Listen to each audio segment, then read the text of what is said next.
Assalamualaikum warahmatullahi wabarakatuh. Om Swastiastu, salam kebajikan, dan salam sejahtera. Izin memperkenalkan diri, nama Taruna, Yusra Narendra Maulana, Notar 250118, dengan program jurusan D4 Lanjutan Transportasi Darat, kelas 4A.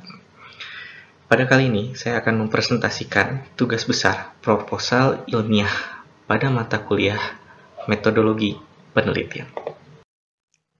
Puji syukur kita panjatkan kepada Tuhan Yang Maha Esa, bahwasanya saya dapat mempresentasikan proposal ilmiah dan dapat tersusun dengan baik.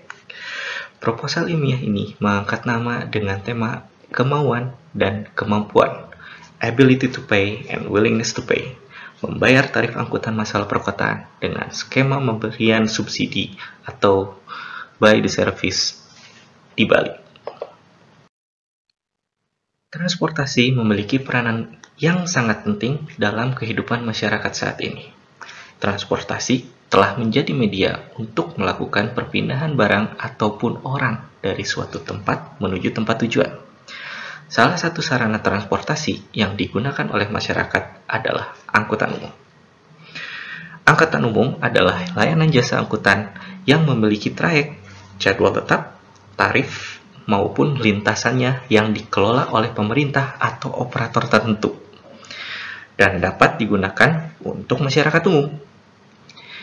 Tarif angkutan umum merupakan salah satu faktor terbesar dalam menarik orang untuk melakukan perjalanan menggunakan angkutan umum dan merupakan elemen dasar sistem operasi angkutan umum yang mempengaruhi kondisi keuangan operator angkutan umum.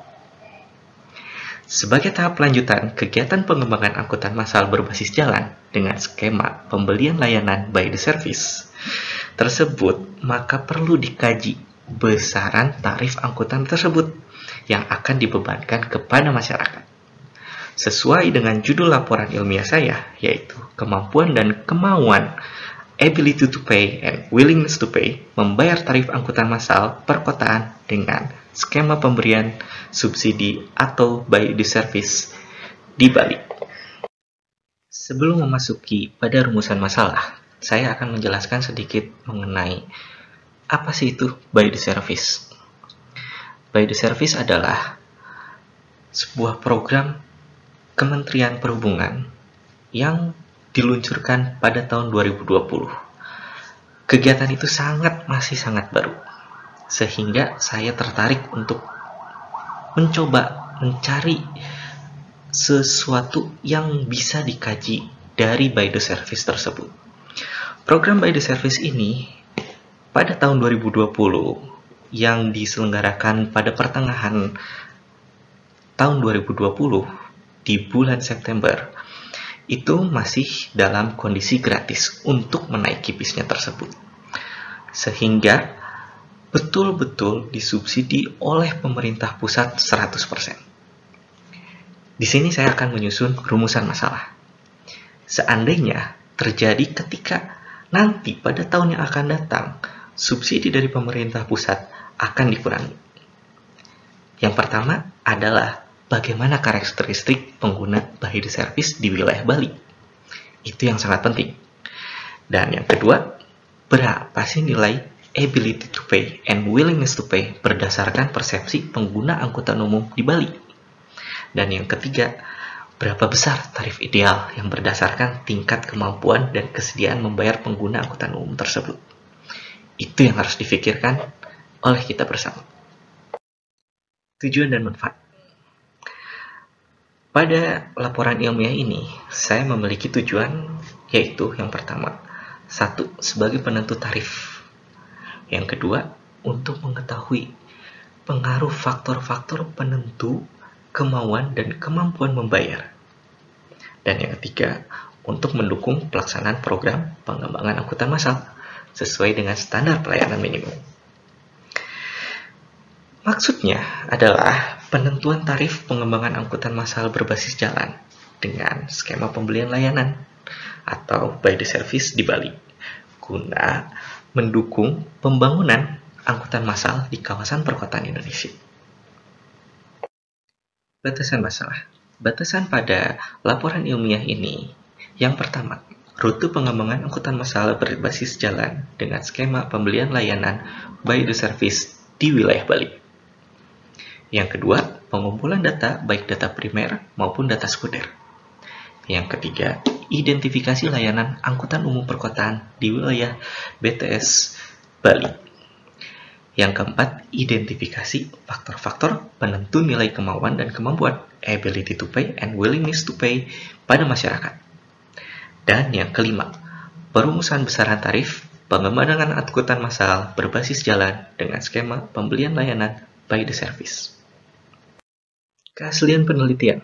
Pada proposal ilmiah yang saya buat, mungkin terdapat kesamaan. Contohnya analisis tarif, evaluasi tarif, analisis ability to pay, and willingness to pay. Perlu diketahui bahwa program pembelian layanan angkutan massal perkotaan by the service betul-betul disubsidi 100% oleh pemerintah pusat, sehingga masyarakat menaiki bus by the service ini dengan cuma-cuma. Sehingga perlu adanya analisis kemampuan dan kemauan ability to pay and willingness to pay membayar tarif angkutan massal di Bali ketika pemerintahan pusat akan mengembangkan angkutan massal perkotaan pada wilayah Indonesia yang lainnya. Gambaran umum. Rute pengembangan angkutan massal berbasis jalan dengan skema pembelian layanan by the service di Bali pada saat ini masih terdapat 4 rute yang seharusnya 5 rute. Yang pertama yang udah jalan adalah koridor terminal Persiapan Tabanan Sentral Parkir Kute. Yang kedua, koridor bandara hingga Gorden Pasar. Yang ketiga, koridor Matahari Terbit sampai Terminal Ubung. Dan yang keempat, rute sentral parkir Monkey Forest ke Terminal Ubung. Pada slide kajian pustaka, program pembelian layanan angkutan massal perkotaan by the service memiliki dasar hukum yang kuat, dan kita harus mengacu pada dasar hukum tersebut. Yang pertama adalah Undang-Undang Nomor 22 Tahun 2019 tentang Lalu Lintas dan Angkutan Jalan. Yang kedua, Peraturan Menteri Perhubungan Republik Indonesia Nomor PM 27 Tahun 2015 tentang perubahan atas Peraturan Menteri Perhubungan Nomor PM 10 Tahun 2012 tentang standar pelayanan minimum angkutan massal berbasis jalan. Untuk membuat program pembelian layanan angkutan massal perkotaan by the service di Bali diminati oleh masyarakat, maka harus dan wajib menerapkan SPM tersebut. Kajian pustaka selanjutnya saya mengambil dari beberapa narasumber sebelum, seperti menurut Bowersock, yaitu mengenai transportasi itu apa, dan menurut Warpami mengenai tarif. Tarif itu mengenai harga jasa angkutan yang harus dibayar oleh pengguna jasa. Bisa melalui sewa menyewa, tawar-menawar, maupun ditetapkan oleh pemerintah. Dan kajian pustaka yang ini, saya ini lebih mendalam lagi terkait akan penelitian saya yang akan saya bawa. Di sini menurut Tamin dan kawan-kawan, tarif angkutan umum bisa berupa tarif seragam, flat fares, atau tarif berdasarkan jarak, distance based fares. Atau menurut Armi Jaya, persamaan yang digunakan untuk menentukan ability to pay, yaitu pendapatan per bulan kali biaya transport per bulan dibagi frekuensi menggunakan angkutan per bulan. Dan menurut Tamin pula, ada beberapa faktor yang mempengaruhi willingness to pay, antara lain persepsi penggunaan terhadap tingkat kualitas pelayanan, utilitas penggunaan terhadap angkutan umum yang digunakan, fasilitas yang disediakan oleh operator, dan pendapat pengguna. Bagan alir sudah jelas, ini adalah skema yang saya akan laksanakan. Seperti pengumpulan data, yang pertama itu dibagi dua, ada data sekunder dan data primer. Dari data sekunder saya akan mencari tata guna lahan, kajian teknisnya, terus kajian peraturan perundang-undangan, dan ataupun literatur yang terkait. Dan data primer yang saya akan kumpulkan adalah melalui wawancara ataupun survei lapangan. Setelah itu saya akan olah data dan analisis data, gambaran karakteristiknya seperti apa, karakteristik pengguna angkutan itu tersebut seperti apa, dan nanti mungkin saya akan membuat suatu kuesioner setelah terdapat analisis data tersebut. Nah, setelah ada itu nanti akan tercermin gambaran karakteristik layanan dan pengguna BTS di Denpasar. Sehingga saya akan mendapat analisis lebih lanjut, seperti analisis ATP WTP pengguna angkutan BTS, konsep penentuan tarif pengguna angkutan BTS. Nanti setelah itu saya baru dapat mendapatkan rekomendasi pilihan-pilihan terbaik. Nanti saya akan tampilkan pada kesimpulan dan keluaran kegiatan ini.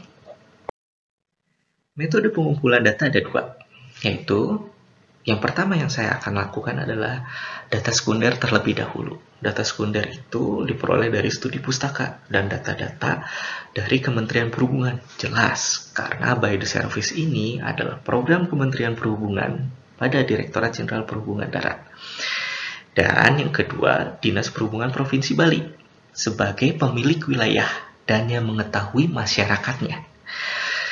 Pada metode yang pengumpulan data primer, saya akan bagi 3, survei, wawancara, dan kuesioner.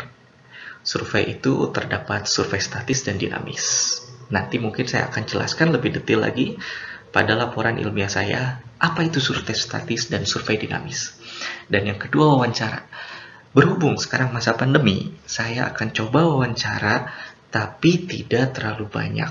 Paling saya nanti akan membuatnya dalam kuesioner tersebut dengan berinteraksi langsung pada